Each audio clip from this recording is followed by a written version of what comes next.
Aquí estamos nuevamente con este disfraz. En esta oportunidad les voy a enseñar paso a paso cómo hacer estas muñequeras o brazaletes.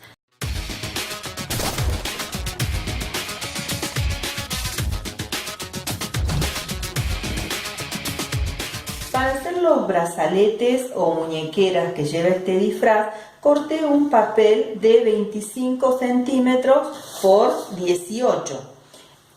Lo doblé por la mitad y le di más o menos esta forma.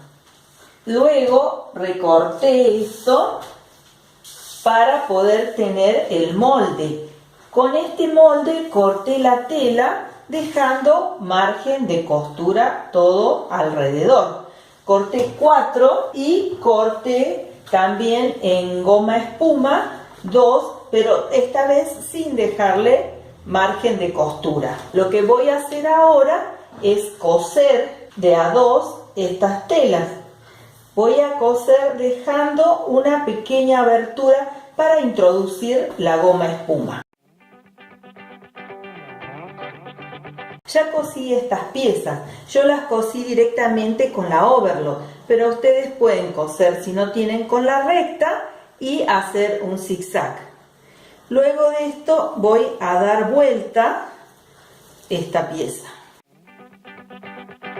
Después lo que voy a hacer es introducir la goma espuma. Después de meter la goma espuma adentro y acomodar lo mejor que pueda, lo que voy a hacer es cerrar esta costura a mano. Cosí el abrojo. La parte que va a quedar abajo la cosí a máquina, pero la parte que va a quedar arriba del abrojo no quería que se achatara la goma espuma, entonces la cosí a mano.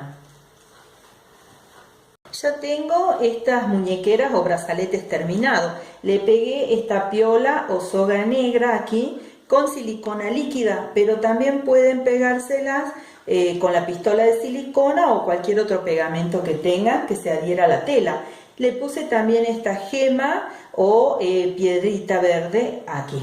Para completar el disfraz, lo que hice fue también un cinto que corté, cosí y le puse abrojo en la parte de atrás. Y le puse también este óvalo con la misma tela. Otra cosita que hice para completarlo es esto que va en el brazo, arriba. Es una tirita de tela con abrojo atrás. Esto más o menos lo corté de 10 centímetros de ancho. Al coserlo me quedó así de 4 centímetros.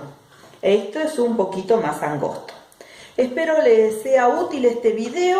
Cualquier duda que tengan me lo dejan en los comentarios que con gusto estaré contestándoles. Muchas gracias.